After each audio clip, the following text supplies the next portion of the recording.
Hello, all you positive heads out there. It's so good to be back with all you beautiful reflections of the one source consciousness that creates and animates all things. If you're new to this podcast, of course, we are super happy to have you here, and we just ask that you bring an open mind and heart to your listening experience and to be prepared to explore vantage points that I'm convinced will help shift or solidify your current understanding of the ultimate nature of reality in a way that is extremely empowering. Speaking of exploring powerful perspectives, I'm super excited to announce the release of my very first book, The Golden Key: Modern Alchemy to Unlock Infinite Abundance. If you're ready to alchemize the circumstances in your life so that your abundance expands to an entirely new level in 2021, head over to goldenkey.gift to download the audio or ebook as my gift to you by using the code POSITIVEHEAD.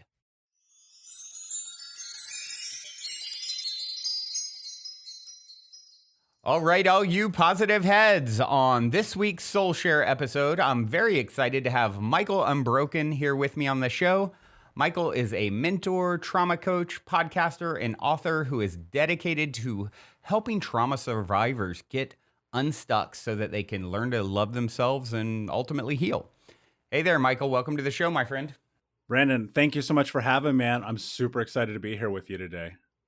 Likewise. So let's dive right in. I'm going to start with the same cliche opening question I always ask, and it is this. You're in an elevator. The woman next to you looks over, says, "What's your passion?" You got 10 floors to answer. What do you say? To end generational trauma in my lifetime by creating an expansion of education and healing tools for the world. Beautiful. You've thought of that one before. Dude, I'm driven by it, man. I'm obsessed with it. It's literally all I think about. Wow. Well, that focus is what really helps get results, and you certainly have a big mission there to end it in your lifetime. So I like the scope of what you're calling in. Yeah, it hit me one day like a brick to the face. This was years ago. I was just laying in bed and I was like, man, there's got to be a solution for this. Like, there's got to be something bigger than people like myself as someone who survived just a very traumatic childhood being stuck. And I just made up my mission. I'm going to do whatever it takes to figure this out. Beautiful. Well, let's, speaking of trauma, obviously that typically comes with a pretty intense backstory. I'd love to just hear from you whatever feels relevant to share about your backstory as we go down this road today, talking about your work. Yeah, absolutely. And I think it's important, right? Because I think we have to understand the baseline of where people come from. I'll give you the elevator pitch version because it's like everyone's life story, a lifetime. When I was 4 years old, my mother, she cut off my right index finger. She was a drug addict and alcoholic. My stepfather, super abusive, the kind of guy you pray is like never your stepfather. And I would lay in bed at night and cry and pray and be like, God, why won't my real dad come? And he never came, and no one came to rescue me. I spent the majority of my childhood homeless and impoverished. I mean, we were so poor, Brandon, one time I literally had to go and steal water from the neighbor's house, right? Wow. And that's growing up living in America. This isn't some third world country. And I got high for the first time when I was 12, drunk at 13, expelled from school at 15, started selling drugs, running with guns, breaking into houses, hurting people. Did not graduate high school on time. In fact, they just literally handed me the diploma and they're like, we can't handle you anymore.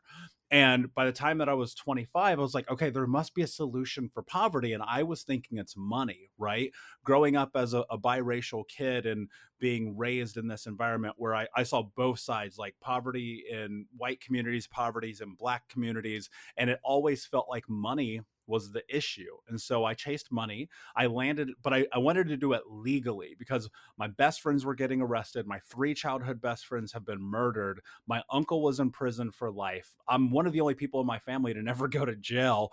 And I was just like, almost, let me be clear, I've been in handcuffs many times, but I got lucky, right? And so I landed a job with a Fortune 10 company at 20 years old and started making 6 figures. And I was like, man, I did it. Like, this is it. I'm out of poverty. I'm out of pain. I'm out of suffering. it exacerbated everything. My life got so much worse. I ended up being Wow. 350 pounds, smoking 2 packs of Whoa. cigarettes a day, drinking myself to sleep. And on my 25th birthday, I put a gun in my mouth. Wow. I was just done, man. I was done. And in that moment, this really incredible thing happened. And you talk about serendipity, like I'll never understand why, but I remembered being 8 years old and going across the street and stealing water and saying, Michael, when you're a grown up, this won't be your life. And in that moment, 25 years old, looking in the mirror, I said, you are going to do whatever it takes to have the life that you want to have. And the questions started coming up like, what do I have to do? What do I have to do? And this idea of no excuses, just results came into my brain. Fast forward 11, almost 12 years later, I'm talking to you. Now, that involved a tremendous amount of work, all the therapy, group therapy, men's group therapy, EMDR, CBT, all the acronyms, ABC, right? And then it started getting into this very deep spiritual growth journey, this personal development growth journey, all the conferences, all the books, so on and so forth, because that no excuses, just results mentality meant that I understood for the first time that I was blaming the world for my problems when in fact I was the problem and the solution was also me. Mm. Wow. It's quite the journey, my friend. And I applaud you for coming through it the way you have, because as you know, many people do not. And yeah, it's so inspiring to hear. And I'd love to just hear from you, what, obviously that's your life work now, what is it that you've uncovered that helped you to reframe, become the hero in your story, and get on the path that you're on, coming from such, stark, different situation than what you're currently in. Yeah, a lot of it, like I think it always begins with just acknowledgement, Brandon, because I was trying to hide from it, man, for years. I would just stuff it down. I'd be like, this doesn't bother me. I'm not impacted by this. I'm bigger than this. I'm manning up. All of those things, and it was literally consuming me. Right. Yeah. Like it was everywhere. It was touching me in every facet and aspect of my life, but I wanted to pretend that it wasn't because that felt like the manly thing to do. Mm-hmm. And in acknowledging the pain that I went through, here's what's fascinating, man. You know more about me in 5 minutes than people who knew me for 25 years, Wow. right? I was keeping it that close to the chest. And in acknowledgement, one of the most beautiful things that happened is that I felt a sense of freedom, because for the first time I understood like it actually wasn't my fault that those bad things happened to me. But I also understood in that acknowledgement that I now was responsible for everything moving forward. And Mm-hmm. and that's where I think that the biggest change for me happened, because I understood something in that moment, and that was that it was all on me. And Mm. and that led to a lot of just trying things. How do I become a human being when I never was allowed to be? When I was never allowed to think freely or speak freely or act freely, when I was subjugated to things that I don't even want to talk about, right? And it came in, can I just kind of put my toe in the water? And it moved into, okay, I'm going to study Buddhism for a little while. Maybe that's the solution. And then I'm going to go get into yoga. And yoga's been a practice in my life ever since the first time that I walked into a studio almost a decade ago. And then it was like, can I learn how to journal with purpose and intent, or even just to get things off of my chest? And then it was, can I get serious about therapy? And I think it's so important. People talk about therapy in passing like it's just a thing that you do because you're supposed to do it. But I think it's a thing that you do because it creates and elicits real change in your life. And in that, I'd been going to therapy since I was like 7 or 8 years old, off and on. And in my 20s, I was going, but I was, it's so funny, man. I was literally going to the therapist's office, paying them hundreds of dollars and just telling them what I thought they wanted to hear.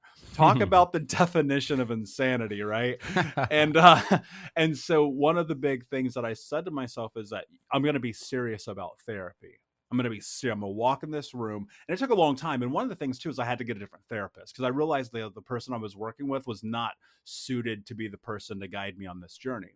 And then it was really stepping into personal development and personal growth because I would see people like Brendon Burchard and Tony Robbins, and I'd be like, these guys are full of shit. This is not real. Like nobody is like jumping up and down, waving their hands in the air. I'll be honest. I go to all the conferences. You will never see me do that. That is not in my style. I'm with you. I went to a Tony Robbins event. And I'm like, a lot of this is great, but I don't know if I want to do this. It's just a little over the top for my personality. Yeah. Totally, 100% agree, man. But being in those rooms taught me something really important. Reading those books taught me something important. Going to those workshops taught me all of these things, led me to this place of understanding that it is required if you're going to be on this journey to have community, right? And in coaching, that's a big part of what we try to do over here at Think Unbroken is give people community, because that's what I was lacking. And in that community, to dive deeper in it, I was lacking connection. And that connection part was being in a community that actually understood. Because here's what's really fascinating, and you've probably witnessed it in your own life, but as you change, as you grow, as you adapt and adopt and assimilate the person that you believe you're capable of being, it kind of sways the environment around you. And suddenly people start to either reflect that or detract from that. And suddenly the people who reflect it, they want you closer, but the people who don't like it want to pull you back to where you used to be. And so the connection in the community I was in was incredibly important. And then finally was commitment. So you might have caught on to this. It's community, connection, commitment. Those are the 3 C's. Those are a part of this for me. And the commitment part came back to what was I willing to do? And I just had to go all in. And when it was hard, which I assure you it was, and it will be continually, I don't know that this journey ever ends, to be just totally honest with you, but I made this declaration. I'm going to do whatever it takes. And that literally meant whatever it took.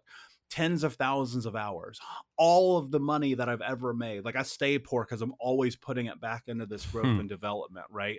Always getting more certifications. I've been trained by some of the leading experts in the world, from Gabor Mate to Bessel van der Kolk and Pete Walker and the Gilmores and everybody in between, right? But also working with Tony Robbins and Brendon Burchard and Mel Robbins and those people. And the one thing that I decided in that was, you can start with the acknowledgement, but you're going to have action. And then you're going to have community, connection, and commitment. And I always think about this. What you think becomes what you speak, and what you speak become your actions. And ultimately your actions become your reality. But you have to deploy patience in a way that I can't even dictate, because it doesn't make sense until you get on the journey. Yeah, well said. It is, it's always going to, you know, I always think back to my brother had I wrote about this in my recent book, The Golden Key, a visitation experience that my brother had from my deceased grandmother in a dream. And he decided to, ask her, use his airtime with her in the state to ask her about, at the time we were in a band. This is many years ago. And what was going to happen and where was it going to go? And she said, you're going to get out of it what you put into it.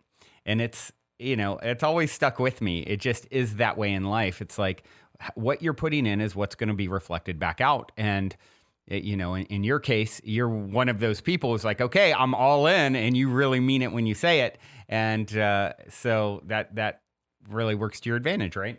Yeah. And if you think about it too, though, like, yes, be all in, but be all in on the right thing. Right. Like one of the hardest things that I had to do was learn how to follow my intuition, learn how to follow my gut. I think that's true for many people, especially within the context of the world. Highest form of intelligence, I believe.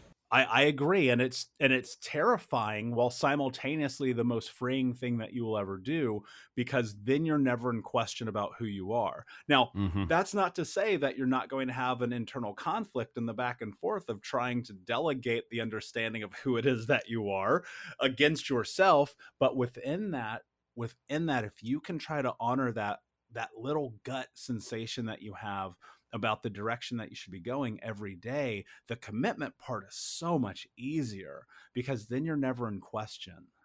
Right. Right. So for those who are out there and listening and inspired by your journey, obviously it's inspiring to make such a transition, and they're still on the other side of that. I mean, where do you start with someone who has just stunted by their trauma and once is just sick of it and is ready to do what it takes to become the hero in their journey? Where do you begin? Yeah, I think the very first thing is people have to be prepared for the journey, right? You have to move through that pre-contemplative place where you're just considering it, and you Mm-hmm. have to be in the place where you're like, I'm ready to do something about it. Because if Great. you're not, nobody is going to be able to assist you in your journey, right? Yeah. Because you have to decide first. It's the old adage, you can lead a horse to water, but you can't make Right. them drink. Yep. And I think about that with anyone and everyone that I work with. And ultimately, the first thing that you have to decide is like, are you willing to accept help? Are you willing to accept the reality that you're going to have to ask for help? One of the most silly things about living in the world that we live in right now is this idea that asking for help is somehow weak, that Mm-hmm. asking for help is somehow less than. When in consideration of everything that I understand about the world and the universe leading up to this moment, is that human beings are very communal species. And until 100 years ago, we still lived in the same houses with our grandparents and our family and our community, and everyone knew each other, and it was very much a we are going to support each other. And then it turned into what it is that we exist within now, and that construct has changed the narrative in such a profoundly terrible way, I believe, because it's eliminated the possibility that it's okay to have support. And Mm-hmm. within that, you find yourself struggling in this narrative of I'm by myself, I'm alone. And I'll say this, I don't know of any human being who has ever done anything great on their own. Mm. And until you come to this place where you acknowledge the truth that you cannot do it alone, I don't think that whatever is next in your life will come to pass. Because Mm. whether it's in your career, in your personal life, your relationship, your fitness, your mental health, your spiritual health, whatever it is, if you're not asking for help, then you're going to be stagnant. And that, to me, stagnation is worse than death. And so I constantly put myself in a position that I put my clients in. And that's, okay, what do we need right now? How do we get there? And who can help us get there? And that's not selfish. Like that nomenclature about the idea that asking for help and getting assistance is somehow selfish is also just incredibly asinine to me. Because if you don't ask for help and you're lying in bed and you're like, why won't anyone help me? It's because you didn't ask, right? Right. And, Right. and so I understand the fear of it. And that's where it lies. It sits within the fear of this idea that somehow we're not good enough. But I'll argue this all day long till the day I die. I think asking for help is the strongest thing you'll ever do. But within that, you got to be willing to accept what comes on the other side of it. And Yep. so when you ask for help, the things you have to take into consideration is, are you in alignment with the person that you're asking for help? Like if you're making a parallel and asking for help instead of like an up level, then you're probably asking the wrong person. And this comes back to this idea that I live my life by, and that's, I don't ever want to be the smartest person in the room. And that's not to say I can't get value from the people who are my equal or parallel, but I always want to go a level up, because that means I'm going to get maybe that one thing that I was missing with the people who were connected to me in the other way. Right. Right. Yeah, absolutely. Absolutely. I always say when you come holding your bag of sugar to be filled, it will be examined to see how large it is. What do you expect? What do you think your worth of, what is your self-worth? Am I worthy of getting assistance or help? And of course the answer is yes. If you believe that you are, then you can be in alignment with receiving.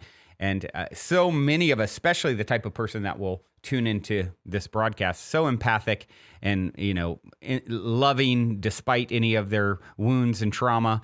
And it's so much easier to help someone else than themselves oftentimes, right? Yeah, and I get that, especially in this space that I understand that, Brendan.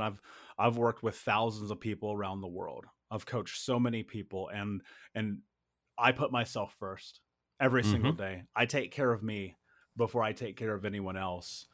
And It makes sense. I just don't know how you can help other people if you can't first help yourself. Your cup's got to be full. If your cup's not overflowing, then you're operating from a depleted state, and you really can't be of benefit. Yeah, you're going to be thirsty, right? Mhm. and Right. and and in that, what I'm always thinking about, and it's not selfish to take care of yourself, it's not selfish to say no to people, it's not selfish to put parameters around your boundaries and your borders that say I'm not going to do this thing. In fact, it's probably one of the most empowering things that you can do, because it'll show you that you respect yourself more. Yeah. And in that, it'll also help other people show, it'll help show other people that you're not a doormat. Because one of the Yep. things about being an empath, and I relate to this greatly, is people will take. That's because you've allowed.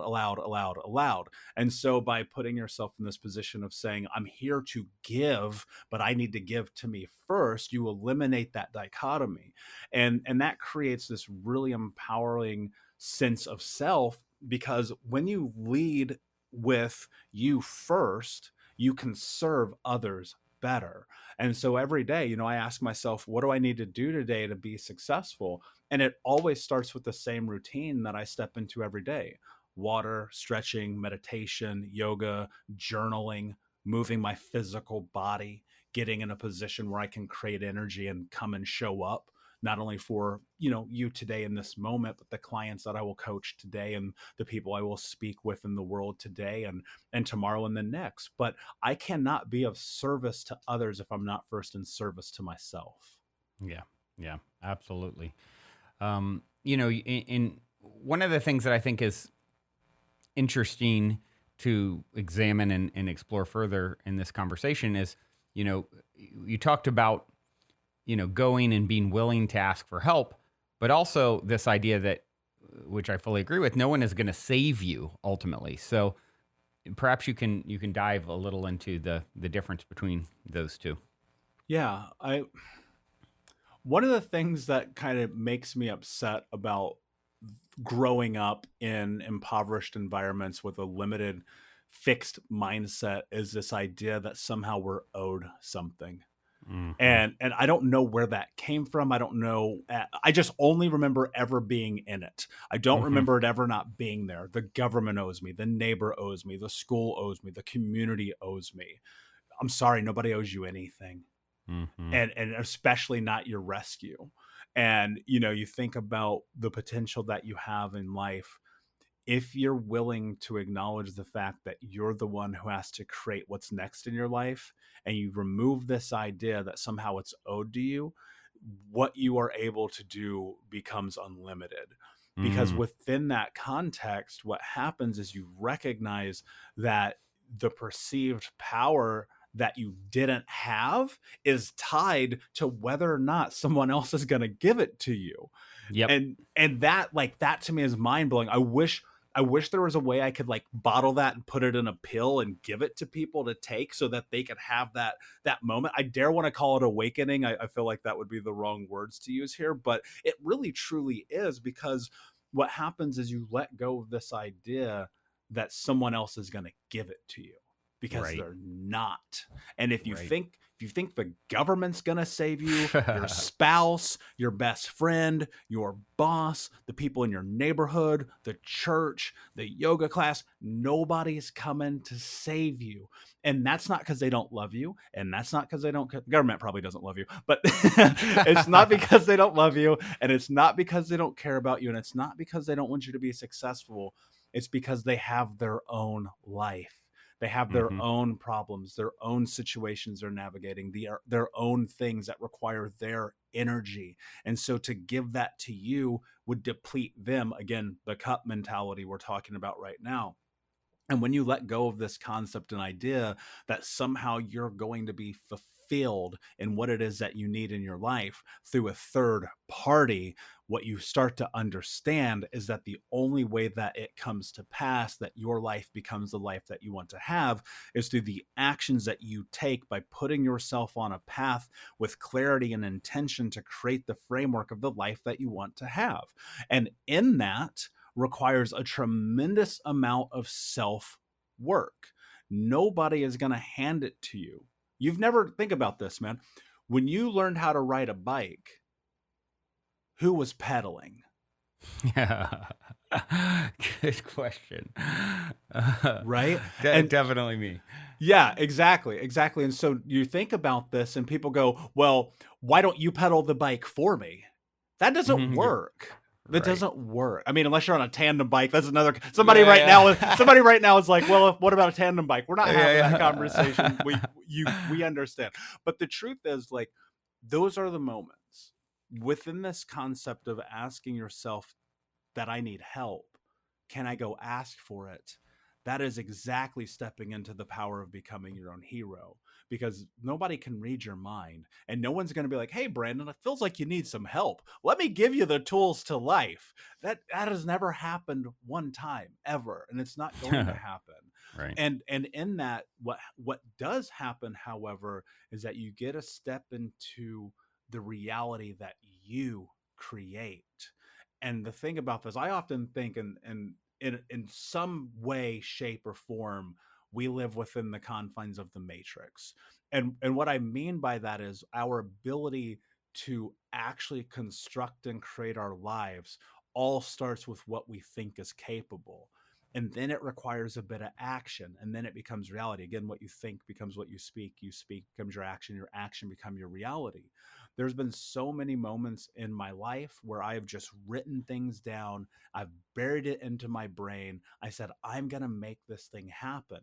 Fast forward 12 years, it happens. Fast forward 6 months, it happens, right? Again, that patient thing's come into place. But in that context, like trying to get to whatever that goal is, whatever that is that I want to construct in my life, there's always been assistance and guidance along the way. I've always reached out to someone. I've always asked someone. I've always put myself not always, let me reframe that.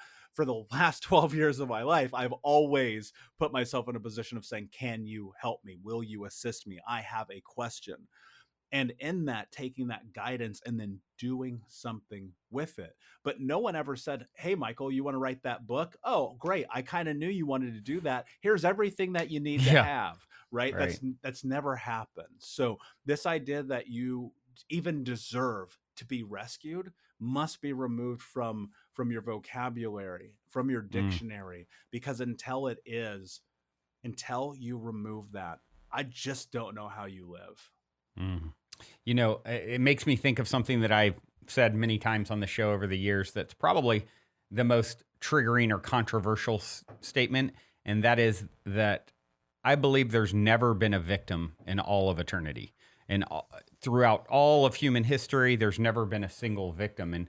And the reason I say that is, you know, my view of the ultimate nature of reality is we are eternal beings that are divinely designing the circumstances of our life. So when we come into physicality, it's like, okay, I'm going to be Michael. I'm going to play this role. I'm going to come with these sets of parents, these circumstances, so that I can have the experience of overcoming that and becoming now this version of Michael and actually help people from the, you know, not just talking about it. You lived it. You went through it. And that's the way I perceive reality to be structured. And it's, you know, I know that can be very triggering to someone who feels victimized. And so I'm curious what your thought is on this idea that there's never been a victim. Yeah, you know, the precursor to that is, and look, I like this kind of conversation because it creates a really interesting thought pattern for me. And part of me leans towards, yes, I totally understand where you're coming from. And then the other part of me goes, well, then does that then preclude free will? Right. Mm-hmm. You Yep. know, so it's a very tricky, slippery, you know, I say it like this. It's like relative truths. Like from one vantage point, you and I are separate. That's true. From another vantage point, you and I are one. That's true, I believe. From what vantage point are we speaking? From one vantage point, that this child version that was put into this environment didn't choose to get beat by their parent consciously or whatever it is, right? And so, and then you get into this whole thing. Okay, well, if it's all sort of destined, I believe our life plays out at the corner of free will and destiny, where it's, yes, time is an illusion. We've proven that. Your fifth birthday party is happening on another channel. You're just not tuned into it right now. And free will, like you talked about the Matrix. I don't know if you've seen all of the Matrix movies, but where Neo comes in at the end and sees all the versions of himself on the screen. Have you seen that one? Yeah. It's like, it's destined because it's already happened, but free will is you get to choose which version of you step into this time. And that's where I think that the wiggle room is. Yeah, absolutely. I totally get that. And I do think about the idea that, you know, on the expanse of infinity, this same conversation is happening in every variation possible. Yep. And so because of that, and look, and some people will listen and go, well, that sounds nonsensical. But I also go, well, explain the moon, right? Yeah, right. Explain how I got here, period. Like the fact that we're doing this is pretty wild, and we've just gotten accustomed to the idea of, being. Yeah, exactly. And so whether or not it's predetermined that bad things in your life will happen, I don't know. The one thing I do know, I'll say, is like, you're not culpable for those things, right? It's not your fault when those things have happened to you. And it's really easy to leverage those things for why your life feels upside down and backwards and incomplete. But like, to your point, looking at the fact that Neo was looking at this wall of screens of all possibilities of his life, but living within that moment of what we viewed in the life that he had chosen, that's how I think about my life. I've chosen to be here. Mm-hmm. I've chosen to live within this framework. I chose to stop smoking cigarettes. I chose to stop drinking myself to sleep. I chose to start journaling, to go to yoga. Let me say this. I started going to yoga 11 years ago when men did not go to yoga. And I would be the only dude in a yoga studio doing Bikram, no doubt. Right. Oh, wow. And challenging myself to this idea of, okay, you're 350 pounds. You are full of toxicity, and you're going to go be in this room with fit, sweaty women. Okay. Talk about like this ultimate, not only call it like an ego check, but a power shift within myself. And I said, you're not going to go only one time. You're going to go every day. And at one point I went 65 straight days. And then eventually it started to shift into just becoming a part of my life. And I chose that. I chose to do hard things in my life when that, again, to that point about intuition, when I was 18 years old, I told my mother, I will never talk to you again. I could foresee the path. I was looking at that screen. I was looking at that walls of screens. I was saying, that's the reality if I don't make this hard choice. My mother was a drug addict. She was an alcoholic. She would drink and drive with the kids in the car. She would pass out from pills. I was the one who called 911 when she overdosed 3 times. Like, I went through all of this stuff. Wow. And so as I headed into the last year of high school, when I was 14, I'd put a restraining order on her. And a huge decision for a 14-year-old. And you can literally look at my grades. I had straight A's the next semester. And when she came back into my life, you can go look at the report card. It's in my book. Like, this is for real. Straight F's, didn't graduate high school on time, got expelled. Now at 18 years old, as I'm getting ready to finally graduate after summer school and them being like, all right, we just want you out of here, basically, right, was a choice. Michael, what are you willing to do to have the life that you want to have? No, I didn't have those words at 18 years old. I wish I did. But what I did have was that gut feeling of what hard choice and decision do I need to make right now to create what's next. And in that moment, I told her, I will never talk to you again. And that is the hardest and best decision that I've ever made, Brandon, because without that choice, I would not be talking to you. And sometimes the thing that not sometimes, always and forever, the thing that you have to understand is that the life that you want to have is one decision away. And it's not always going to be the easy decision, but it is going to be the right one. And until the day she died, I only saw her maybe one other time. And I held true to that until the day she died. I did not go to her funeral. I Wow. made my decision, and it was a hard decision. And it's been 20 years since I made that choice. Yeah.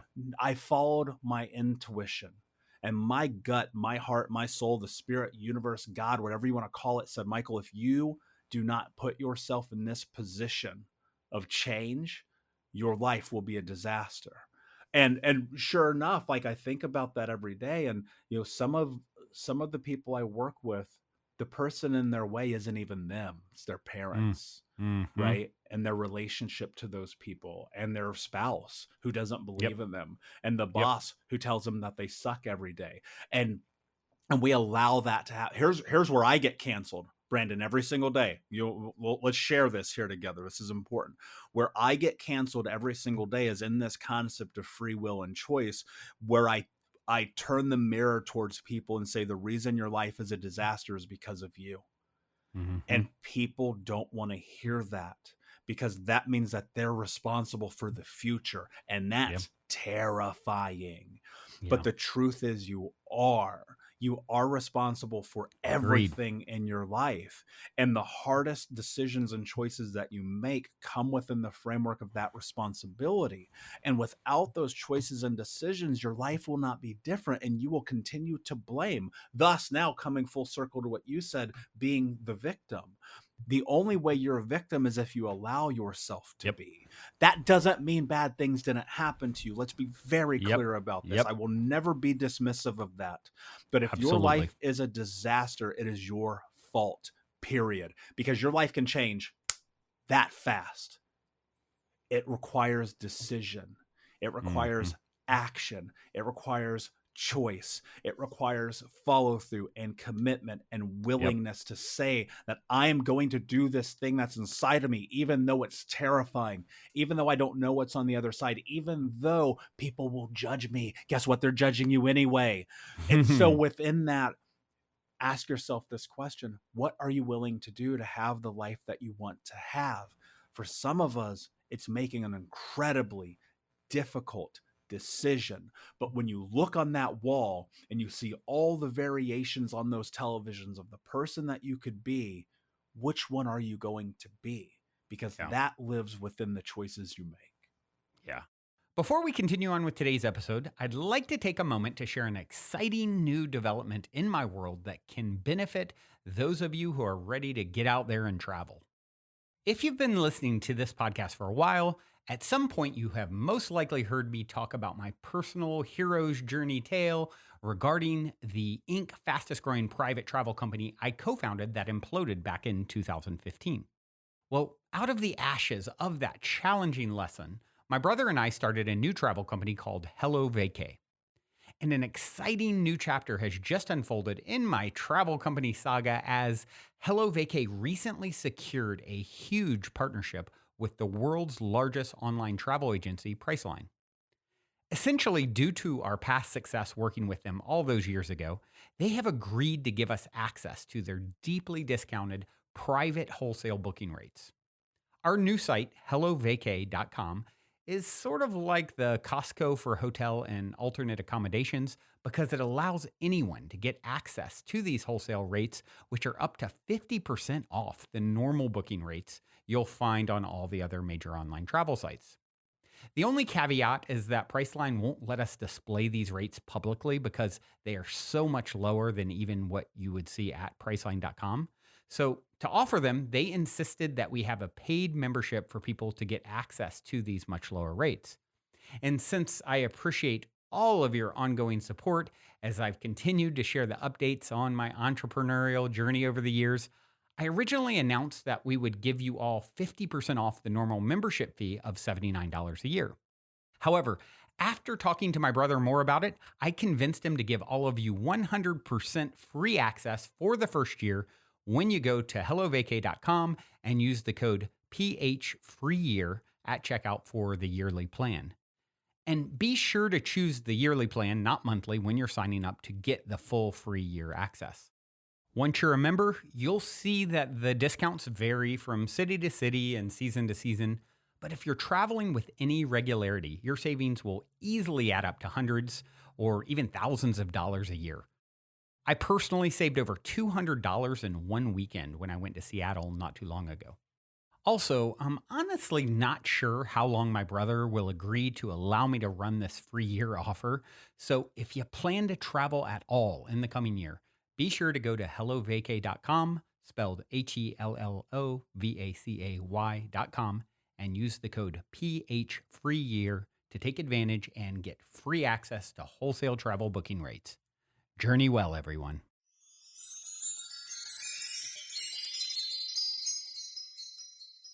And there's nothing noble about sacrificing yourself for someone else. I mean, I see that, with people like, I have someone in my life now who's been in a 15-year relationship that is 12 years overdue, for being broken up. But because of the concern of, had you been, I'm so concerned about how this would adversely affect my mother in your case, that I'm going to just stick in here in a situation that is not for my own best interest and not going to help me thrive and become the person I could potentially be, my greatest and grandest self. And then you look at what is the cost of that, making the decision to stay in something that is unhealthy, in a relationship that is unhealthy for the other person. It's madness. You're not doing them any favors. You're not helping them in their own growth. You're not helping yourself, which is, you're crippling yourself. Look at all the people that have been helped by your work that would not have been had you not made that decision, right? Yeah, and that applies to everyone, right? Because you're being selfish. You're being selfish when you're not doing the right thing for yourself, because that thing that you're doing for yourself could be the very thing that someone else needs to change their life. Your voice, Yes. your actions, your activities, the way you show up in the world, if you're not living as much as you possibly can into the reality of being the person that you want to be, you're being selfish because you're taking away from other people who could use you. And I think about this all the time, like every single moment of every single day that you're not living into your potential, which is unlimited. I have no idea. Like I even think about this every single day. Like, how much of my potential am I really living into right now? 1%, 4%? I don't know. But I do know that I'm going to try to live into that as much as I possibly can. And in the moments that I'm not, I ask myself why. And in those moments, which they become more rare and more rare as I kind of understand myself more, the answer is often in the place of fear, because I'm scared of the other side, right? Getting on stage, writing books, traveling the world, coaching people, being on this podcast. There's always fear. There's always fear. Like, it doesn't go away. But what is worse? The fear of the moment of making the decision, or the fear of being on your deathbed and knowing that you're living with regret?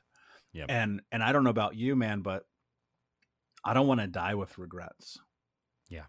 I would rather fail. And one of the things that we have to get comfortable with to this point is being okay with the idea that you're not always going to win. Yeah. Sometimes you're going to get second place. I got second place last week at one of the biggest speaking competitions in the world. All right, fine. I got second place, but I got up there. I didn't have to go and be in the crowd and be like, I wish I'd have been there. Some of you guys are wishing instead of doing. And because you're wishing, your life will never be different. And in that fear, even when you have failure, fine. Leverage that. That is a data point. Failure is a data point, and you get to look at learning. it. Exactly, 100%. I learn 1,000 times a day, man. Right? Because I'm always, I'll come back. I'll be like, damn, I should have said that thing, or shouldn't have said that thing, or should have done that thing, or shouldn't have done that thing. And it's a constant cycle. It never ends. And the one thing that you take away from it is, did I learn something in that moment today, in that conversation with that person? And the more that you can do that, the more that you fortify who you are. But one day, as sure as I am, the sun will rise tomorrow. One day this is all over and you don't get any say in it. You don't get Yep. any say. Sorry, I don't care what you think. It could end right Mhm. now. I could have a heart attack right now. I don't Yep. know. But what I do know is that as long as there's oxygen in my lungs, I'm going to try. I'm going to go forward. I'm going to persevere. I'm going to be resilient, not only because I don't have another choice, but because I choose to be resilient. I Mm. choose to overcome. So ask yourself this question. What choices are you making? Are you choosing to be the hero of your own story? Are you choosing to leave the relationship? Are you choosing to get the coach? Are you choosing to read the book, to meditate, to write, to journal, to go and be serious about therapy or whatever that thing is, to show up as you? And so much of it starts with, do you even know who you are? I ask people all the time, the very, very first thing that I do with any of the clients I work with, I say, what are your values? Most people cannot name their values. Who are you? And values are simply a framework. That Mm. doesn't mean that they can't ebb and flow and change, because assuredly they will. And mine are honesty, self actualization, kindness, and leadership. That is who Michael is. That is how I show up in the world, because of choice, because I believe that that is the person that I'm capable of being. And so I move towards that as much as possible. If you're moving throughout life with no values, I equate it to a GPS. Having no values means that you don't have a structure to be able to frame and move forward in your life. If I told you to get in your car and you're in New York City and drive to San Francisco, but you get no GPS, no map, no street signs, and no speedometer, do you think you would make it? Probably not, because we're not living within the framework of our choice. And that just simply starts with, can I start to create who I am? Because Brendan, I'll share this with you. The Michael sitting here having this conversation with you is a creation, is a caricature of the idea of the person that I believe that I could be, because I thought about it and then I started Mhm. moving towards it, and then it became my reality. Mm. Yeah. It all starts there. And, what story are you telling about yourself? Henry Ford said, whether you think you can or think you can't, you're You're right. right.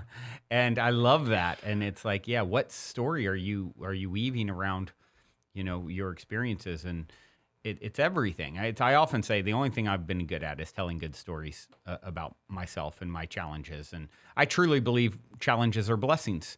And when you frame it in that way, abracadabra translates to I create as I speak. It's like, it becomes so. And so I'm curious what your thoughts are on that statement, actually, that challenges are blessings. Yeah, if you're willing to accept it as such, right? Mm-hmm. And I think, when are you not challenged? Yeah, I know. Like, when are you Really. not? From the moment you wake up to the moment you go to bed, and even while you're dreaming, because I have crazy lucid dreams sometimes, um, you're challenged. Mm-hmm. There's always the next thing, and people go, "Well, man, when do I get a break?" When you die. Yeah, So, right. so between now and then, what are you gonna do, Yep. right?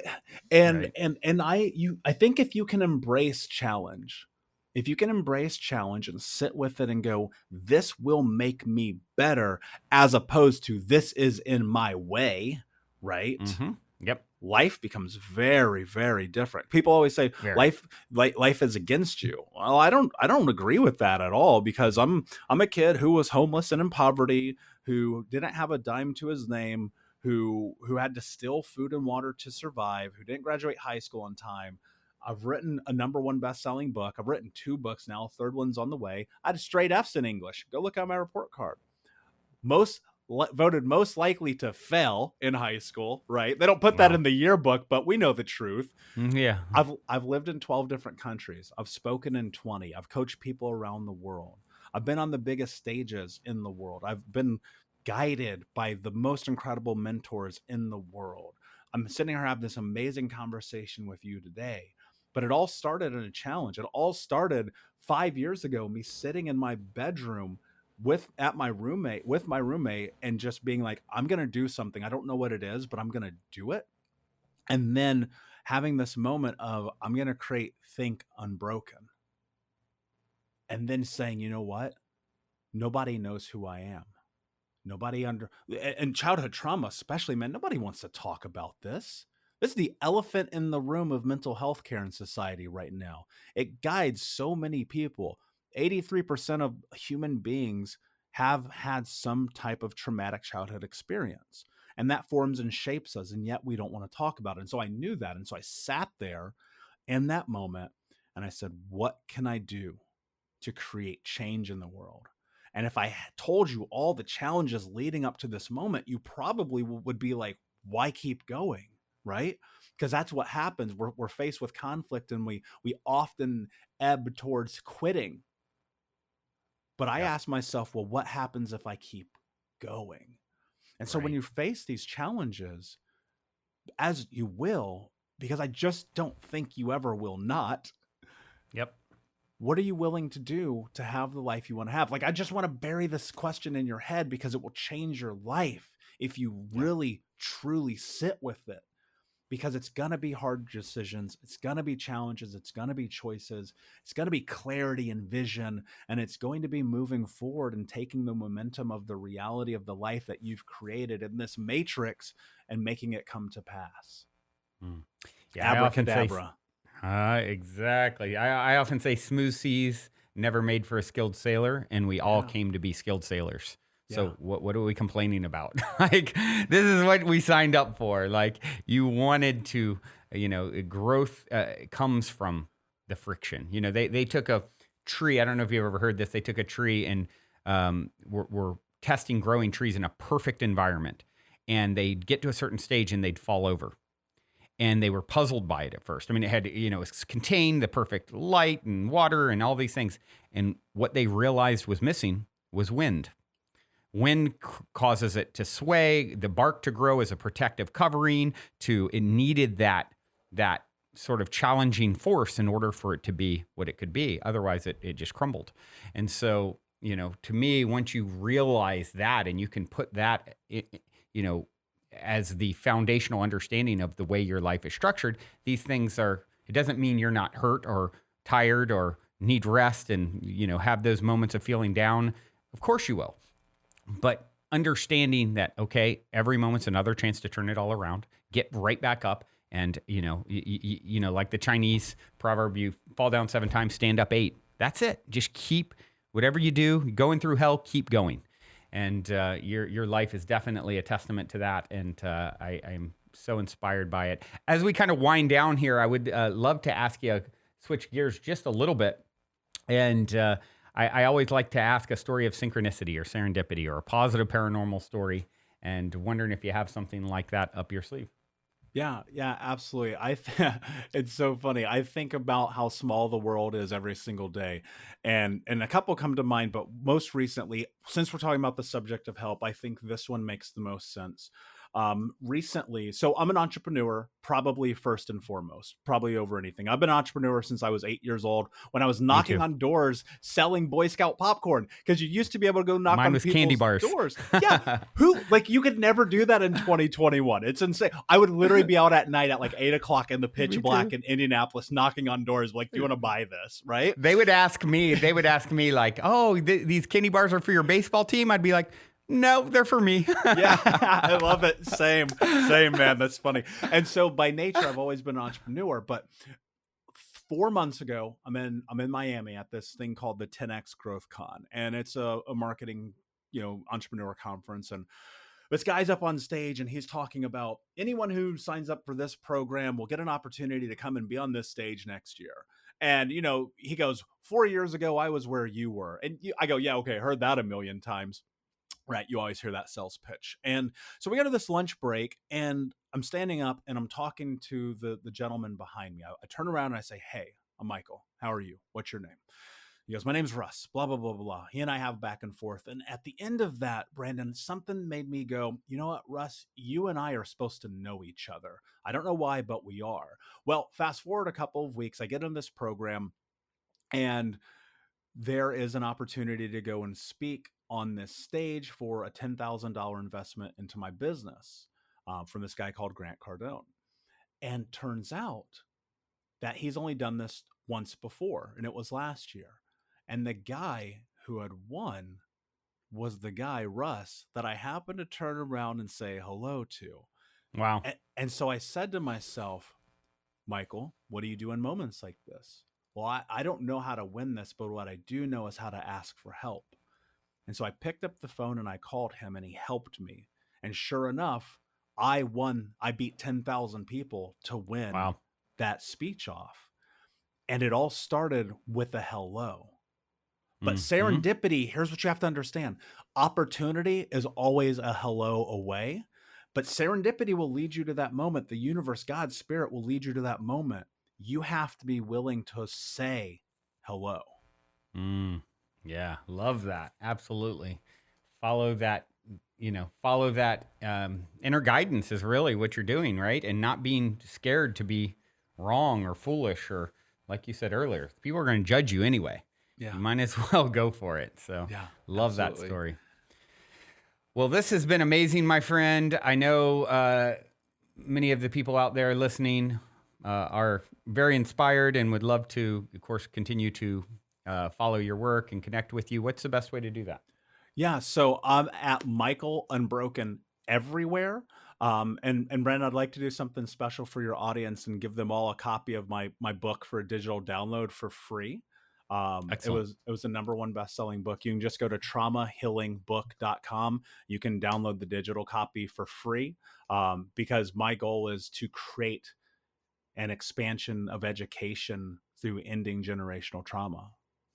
Love that. That's exactly what I did with my recent book release. Allow people to get free access to the audio or ebook for the same reason. It's like, how do we spread the information as far and wide as possible? Yeah. And the benefits always. I call it the good kind of selfish, because what I do for you, I do for myself. Because Yeah. and ultimately, I'm going to feel the energetic repercussions of that. So I love it, man. Speaking of serendipity, that's this conversation. I'm so glad we connected today, man. yeah, likewise, likewise. I do have one final question for you today, and it is this: in 60 seconds or less, what is the meaning of life, according to Michael Unbroken? The meaning of life is to be able to look in the mirror and be okay with the reflection on the other side. Mm. Ooh, I like that answer. That's a good one. Haven't gotten that one yet. Agreed. Thank you, my friend, so much for doing what you do, being the inspiration that you are, and all of you out there listening, thanks for tuning in. Until next time, journey well. Also, before we sign off, I wanted to remind you to download the Golden Key audio or ebook as my free gift to you at goldenkey.gift using the Golden Key code POSITIVEHEAD. And please, if you enjoy my gift, leave a positive review on Amazon so others can find the book and unlock their lives with the help of the Golden Key as well.